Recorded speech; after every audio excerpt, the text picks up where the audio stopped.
C'était l'une des plus importantes productions agricoles du pays. Le café participait à hauteur de 15% au PIB national en 1989. Près de 30 ans après, la production nationale s'est effondrée et ne représente plus que 9 000 tonnes en exportation contre 120 000 dans le temps. Les secteurs qui attiraient des investisseurs avec plus de 300 exportateurs officiels dans les années 80 n'en disposent que d'une vingtaine à ce jour.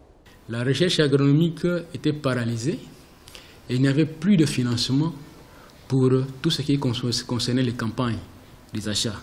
Parce que vous savez, le café, c'est un produit qui était d'abord consommé plus à l'extérieur, donc qui concernait les marchés. Donc pour qu'il soit important sur le marché, on doit veiller au grain, on doit veiller à la qualité. C'est dans cette usine qu'étaient traités le café et le cacao pour l'exportation. Construite sous le régime du maréchal Mobutu et confiée à l'Office zaïrois du café, aujourd'hui Office national du café, c'était à sa création en 1979 la première du genre en Afrique centrale.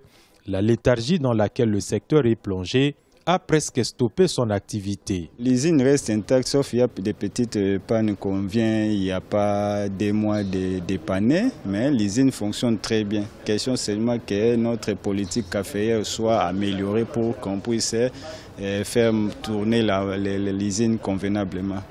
Plusieurs facteurs ont aussi contribué à la décroissance de cette culture. Les guerres, les frontières poreuses qui facilitent l'exportation frauduleuse, mais aussi la trachéomycose, une maladie qui s'attaque au café et dont l'éradication nécessite des moyens financiers. Cependant, selon certains experts, il faut également souligner le manque de volonté des autorités du pays. Jadis cultivé dans presque toutes les provinces de la RD Congo, le café n'est à ce jour cultivé que dans quelques provinces, notamment le Sud Kivu, où plusieurs caféiculteurs se sont constitués en mutuelle pour assurer la survie de cette culture.